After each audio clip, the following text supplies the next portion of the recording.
Hey, what's up guys, Sir Emanon here, bringing to you another edition of test hands for the Dark Lunalight profile that I've put on the channel recently. If you haven't seen it, I'll put a link in the description. But yeah, I'm just going to do some test hands here, but more importantly, I'm actually going to do a couple of hands where I create scenarios in which we try and play around hand traps, which is cool. So this hand isn't actually particularly exciting. It's literally just Chick Tiger. There's no real way to get Zephyrus and Grave efficiently, so you'll get to see the standard kind of 2-card combo. And again, I do promise I'll put a combo video out soon. I promise. But yeah, this is basically as standard as a 2-card combo gets. So basically just summon Chick, send Martin, bring it back with Tiger, bounce it back after making Underclock, bring back the Chick, dump whatever, and then you make Rusty. Then Rusty dumps whatever monster and sets the Shade Brigandine. The monster searches the rank up magic, and then you make the Redoer, and that's basically your play right there. The cool thing with this deck obviously is that when you detach the Yellow Martin for the Redoer, you actually can trigger its effect. So that's going to be a recurring theme, is triggering Lunalight monsters off of Redoer's detach effect, which is pretty cool. But yeah, this is as standard as it gets. It's literally just as a thought. You can make whatever rank 4 that you want if you are fearing like Pankratops or Twin Twisters or stuff like that. But yeah, this is pretty much like the bare bones staple. I opened double Twin Twister, as you can see, so you can just set those. We have pretty good discard fodder for it. So yep, that's gonna be it for the first test hand. Moving on to the next one here. Now something you'll note is that like compared to the last build, like this, it's still explosive. It's just like since we don't have Greffer anymore and like the danger stuff, you'll see a lot more of like a condensed combo string. So here we open up 3 Perfume, which is really funny. You guys saw that I shuffled, so it's not like I'm like, you know, intentionally making these hands like this, I guess. I don't know. But yeah, basically we just make 4 Strix. And this is one of the reasons why I don't like doing these combo videos, I guess, with the live commentary, because you'll see that I decide like a couple of times on what to do here. I don't actually end up searching Tiger. Despite what that might be for like the initial intuition, I decided to go a little bit greedier. You could argue that like playing around certain hand traps could warrant searching Tiger. This entire play loses to Droll regardless, but yeah, if you don't want to like lose too hard to like Valor and stuff, then the play I'm about to do will be a lot worse, then this play would be better. But you'll see that I take everything back. I like run it back. I'm like, okay, instead of that, why don't I search the Martin so that I can use a second Perfume to bring back the Chick, and then dump the Emerald Bird, and then use the third Perfume to bring back Emerald Bird, draw 1, and then trigger Martin's effect. So that's ultimately what I end up doing here. This is kind of like the greed max value play. Again, you don't really fear like Ash too much on Perfume or anything, just because you have 3 of them in this hand. And you could argue that this play is a little bit too greedy, because I have the Foolish Goods anyway, but I mean, it is what it is. Drawing the Shade Brigandine, it's not like a blank card, but it was a card that would have been a part of the combo sequence anyway, obviously with Rusty, so not really like a plus there off the, like the whole play was kind of like a moot point. I could have just done what I was initially going to do, which was search Tiger immediately, but that is fine. And something else to note actually is you shouldn't be afraid to search multiple Tigers. You could like put multiple in scale and then pop one of them with Rusty, so you get like extra summons this way, which in hindsight is probably something that I could have done. I think I did this like a week ago, so yeah, that's pretty much what I end up doing. Is I kind of go for the play with Curious. It doesn't really matter too much what zones I put stuff in, but yeah, you'll notice like if there is a way to search Zephyrus and then dump it into Grave, the combo sequence is essentially you go for Rusty, and then since you have Zephyrus and Grave, you'll get the Zephyrus there, you'll get a Beast Warrior off the Tiger, and then you'll also get a Warrior off the Rusty, so it'll always work out to where you have 3 different types for Curious, which is why like in the previous build before Greffer got hit, the play was typically to try and go for Curious as fast as possible, but now it's kind of like turbo out Rusty and just hope that you see either Goods or Perfume or some way to reliably ditch the Zephyrus to Grave. Or you can like Mothman pitch it if you get lucky there. But yeah, this is like Griffin and then Redoer effect to detach the Emerald Bird, which triggers the Emerald Bird effect, so you can bring back another monster. And then you just notice that the Curious sends the Destrudo. And this is what I said in the deck profile. Like, Destrudo is more of a finisher rather than a starter. So instead of using it to make Curious most of the time, I would prefer to just go ahead and end the play with it. Notice that there's a bit of a whoopsie there with the camera, and I'd fix the angle a little bit, but yeah, I was trying out a new setup because this is like more of a, I guess, downward looking angle, and like previously in my other video, it was kind of like, it's kind of hard to like explain, but like the camera was sort of tilted upward to where like it wasn't entirely in frame. Here I can just put the entire mat in frame and then just play like I normally would, and I don't have to like worry about like if everything is, you know, framed correctly. But obviously I got a little carried away with that because right here nothing's in, or some things are just entirely out of frame, and it's really not good for viewing experience. So sorry about that, and yeah, I'm having difficulties, but don't worry, it gets sorted out pretty fast here. Hey, yeah, we should be good here soon. There we go. All right, nice. So it's not like entirely fixed, but it's good enough, I guess. Anyway, you know, we go for the Force Tricks here because we open another way to dump the Zephyros, and we actually open a way into Serenade Dance as well, so we get the whole trifecta. And that's kind of the point of this deck. Like, there's not really a whole lot to talk about. It's either you open Chick Tiger and you just go the like the 1 rank 4 play, or you open well enough to the point where you can do the whole play with Curious. So if you are able to make Curious, then you're probably in a good enough position to where you can play around hand traps reliably, so that's something to consider. If you open just Chick Tiger with no extenders, it's a little bit riskier, but it's kind of like at that point, if they have the answers, they have it. Which is an argument to make for running like a sort of go second-ish build with just like the bare bones minimum like Lunalight cards that you need, and like trimming out a lot of the fat, which you could arguably do. It's just that I feel like this deck is consistent enough, and because like you like I opened or rather I designed the deck in such a way to where you open a lot of the same starters, like, because mathematically speaking you have like 12 revival cards and 13 dumping cards, and you just need to see one of each, and any extenders is just a bonus at that point.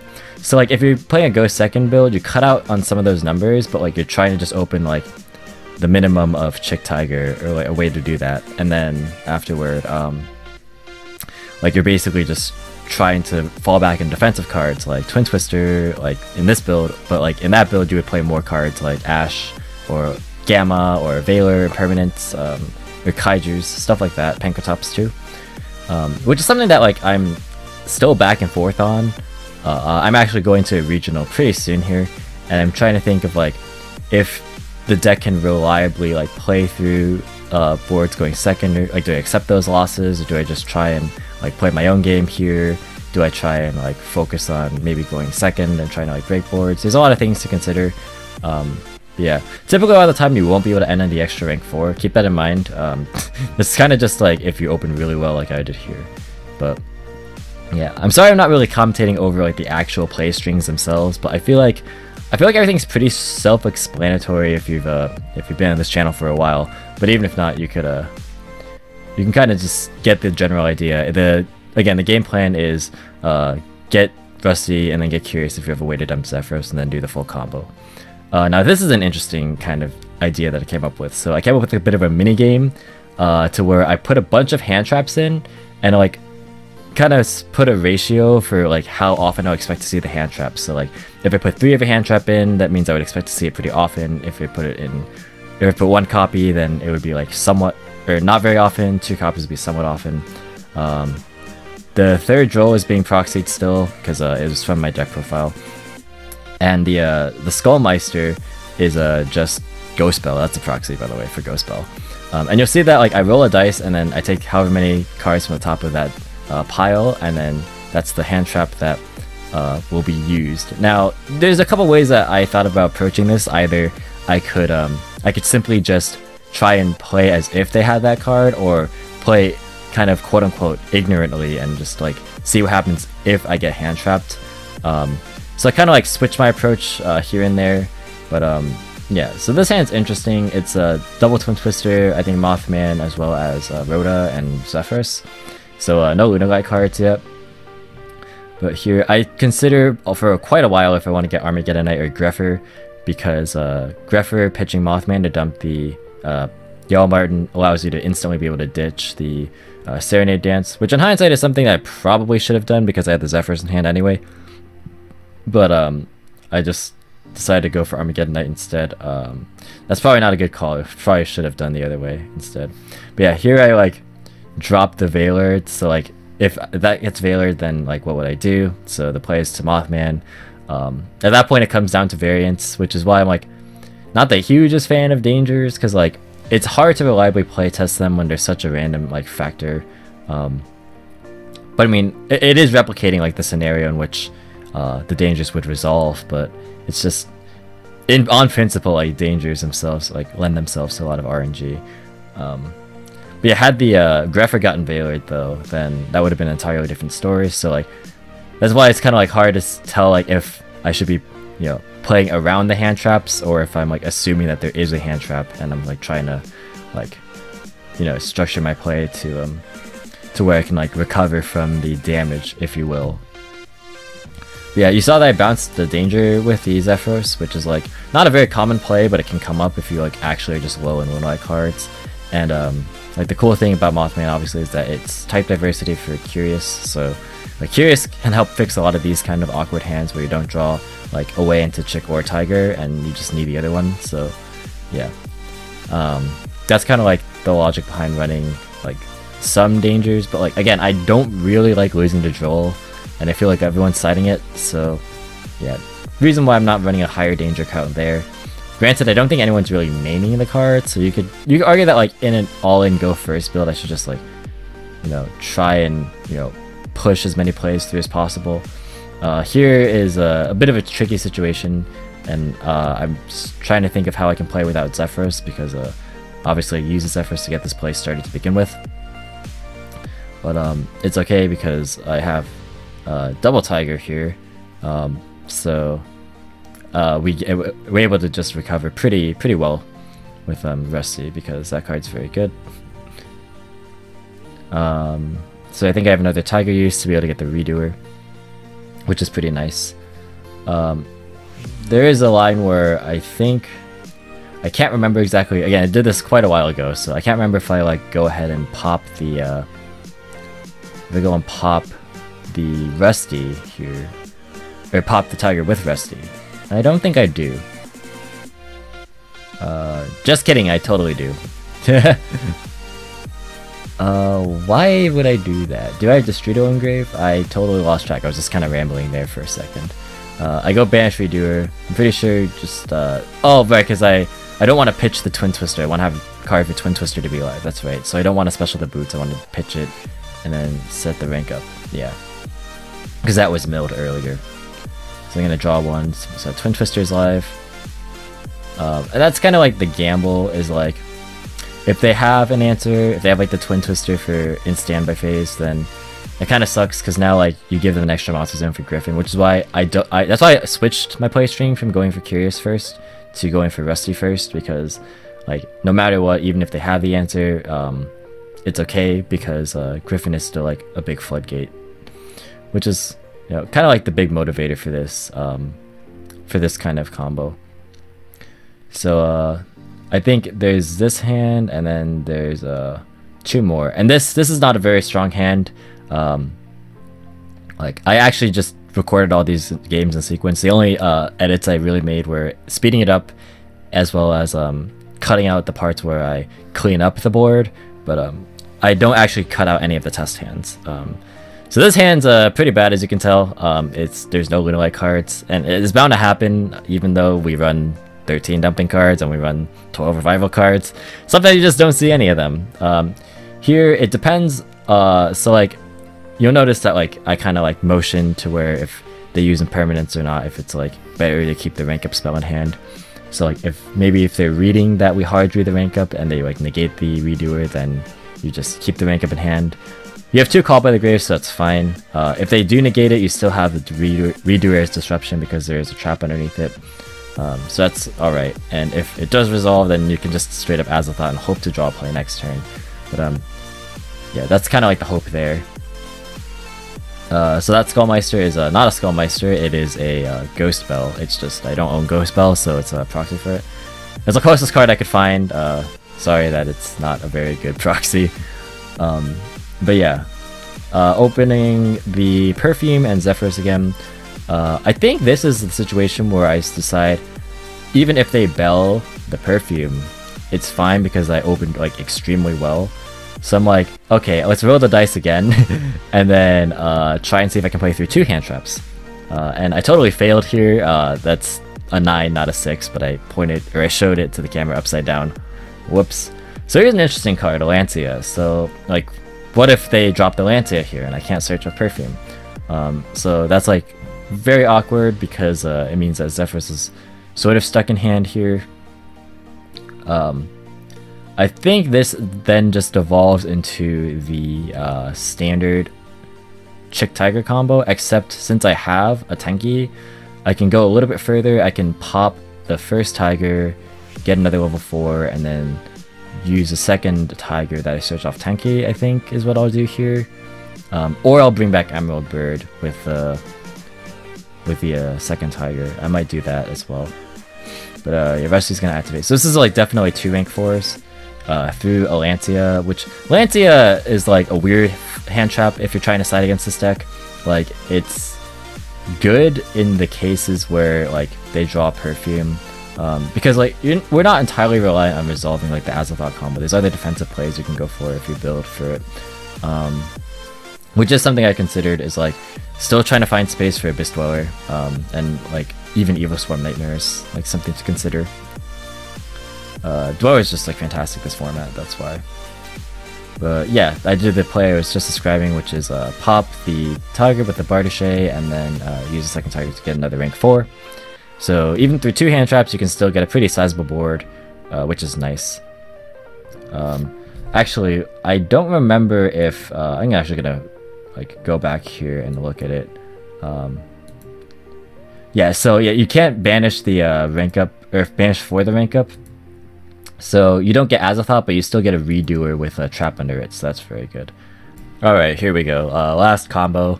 Sorry I kind of like cut out. I had to edit some of the audio there because I I kind of lost track of where I was in the video recording, but I digress.